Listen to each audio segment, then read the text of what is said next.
Menko Polhukam Republik Indonesia Profesor Dr. Mahfud MD akhirnya resmi diumumkan sebagai cawapres Ganjar Pranowo pada pemilihan presiden 2024.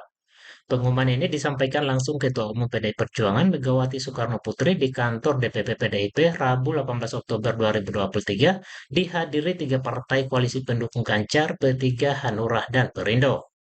Ketua Umum PDI Perjuangan Megawati dalam sambutannya mengungkapkan bahwa penunjukan Mahfud sebagai cawapres sudah melalui sebuah kontemplasi panjang.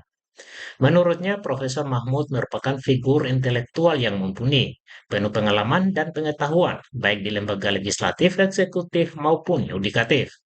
Selain itu, Mahfud juga dinilai sebagai sosok yang tampil apa adanya, jujur, bernyali besar, dan mempunyai komitmen kuat dalam menegakkan keadilan.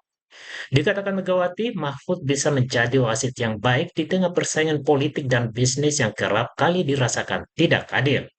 Dalam kesempatan ini, Ketua Umum PDI Perjuangan Megawati juga memuji dan menyebut Mahfud MD sebagai pendekar hukum dan pembelah wong cilik. Saya menerima masukan dari seluruh ketua umum partai yang hadir di sini. Juga mendengarkan masukan para tokoh. Kesemuanya saya kontemplasikan siapa sosok yang tepat mendampingi Pak Ganjar Pranowo. Nah, hari ini, hari Rabu tanggal 18 Oktober 2023, saya dengan mantap kini saya telah mengambil keputusan. Kesemuanya saya tujukan sebesar-besarnya bagi kepentingan rakyat, bangsa, dan negara. Karena itulah dengan mengucapkan Bismillahirrohmanirrohim, maka calon wakil presiden yang dipilih oleh Partai Demokrasi Indonesia Perjuangan yang akan mendampingi Bapak Ganjar Pranowo adalah Bapak Profesor Dr. Mahfud MD.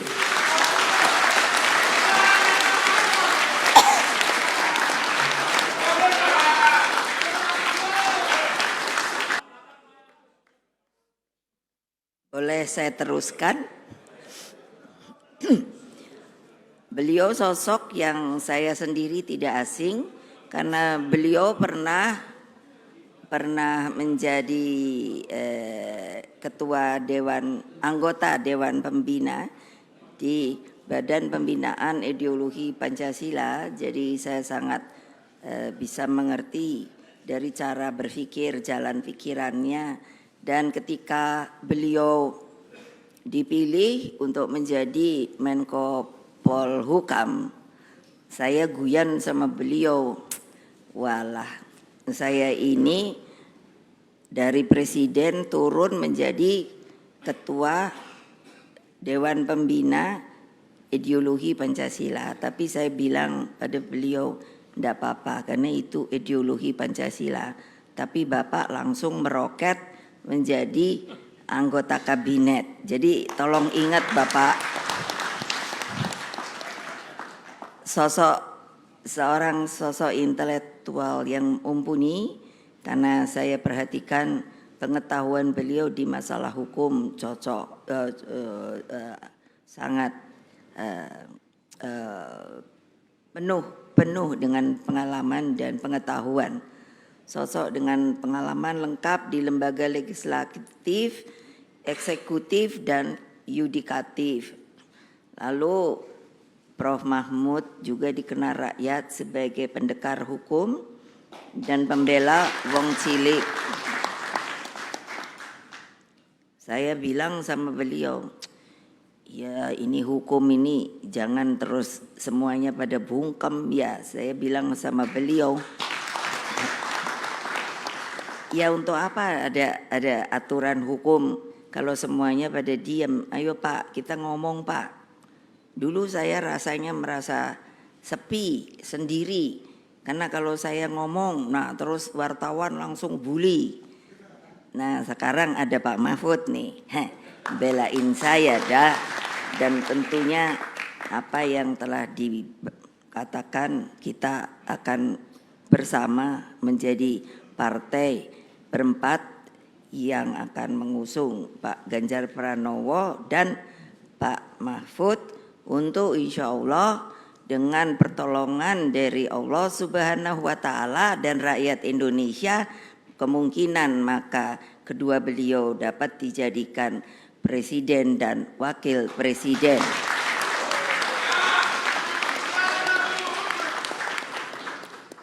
Lalu masih Pak Mahfud. Jadi tampil apa adanya, jujur, bernyali, dan komitmen ideologisnya tidak perlu diragukan lagi. Beliau bisa menjadi wasit yang baik di tengah persaingan politik dan bisnis yang sering kali dirasakan tidak adil. Beliau sosok yang kami tugaskan untuk melakukan reformasi sistem hukum nasional agar tampil wajah keadilan sejati. Sudah lama rakyat menunggu keadilan ini. Karena itulah kepada seluruh rakyat Indonesia kami semua mohon doa restunya. Mudah-mudahan seperti tadi yang saya katakan, bahwa rakyat dapat ikut menjadikan kedua beliau ini untuk menjadi pemimpin negara dan bangsa di waktu yang akan datang.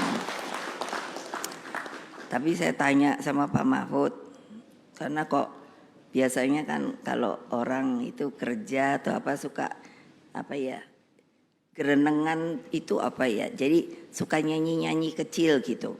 Jadi saya tanya sama beliau, Bapak bisa nyanyi apa? Enggak. Dengan malu-malu beliau berkata, kayaknya kurang bisa, Bu.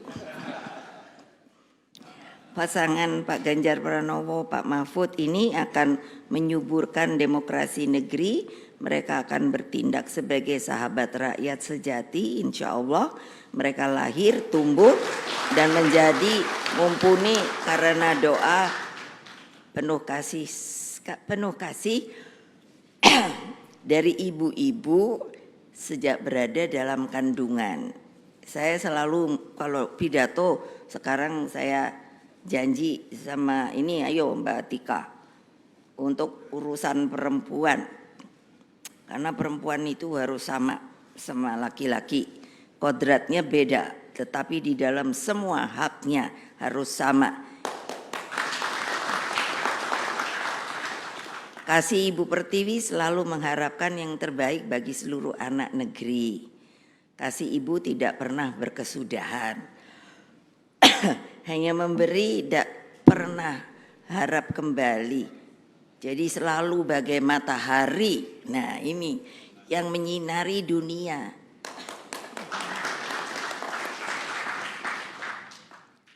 Jadi sekali lagi semoga Allah yang Maha Kuasa, Tuhan yang Maha Kuasa meridhoi perjuangan kita. Ayo terus bergerak ke bawah, perkuat akar rumput, bertemu dengan mereka, satukan seluruh energi juang. Kita persembahkan kemenangan untuk rakyat melalui Pak Ganjar Pranowo dan Profesor Mahfud MD. Akhirnya mengakhiri sambutan ini. Nah ini saya ingin mengutip juga saya untuk mensosialisasikan kembali. Mengutip lagu kebangsaan Indonesia Raya itu ternyata stansa tuh Pak. Bagiannya itu ada 3. Saya akan mempopulerkan kembali, tapi acaranya kalau yang besar-besar. Karena ternyata itu Indonesia. Mohon maaf kalau begini saya lagi alerginya saya. Jadi ini stansa ketiga. Coba tolong direnungkan bersama. Indonesia tanah yang suci. Nah, tanah siapa? Tanah kita yang sakti. Di sanalah aku berdiri menjaga siapa?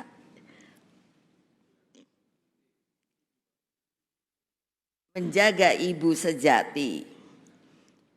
Indonesia tanah berseri. Ayo siapa mau ikut? Enggak hafal kan? Ibu juga belum hafal kok, sedang terus menghafalkan. Tanah yang aku sayangi, marilah kita berjanji Indonesia abadi. Jadi agar Indonesia suci dan abadi, pilihlah sosok pemimpin yang baik, pemimpin yang jujur, dan pemimpin yang mampu bertanggung jawab bagi lebih dari 270 juta rakyat Indonesia. Sebetulnya pemimpin itu seperti apa toh? Saya diajari bapak saya, Bung Karno. Dari mulai SD saya mulai dimasukkan pikiran-pikiran politik. Jadi katanya beliau begini, pemimpin yang sebenarnya itu adalah ketika masa krisis atau kritis dapat mengambil tanggung jawab itu untuk menyelamatkan negara kita. Demikianlah, terima kasih. Wassalamualaikum warahmatullahi wabarakatuh.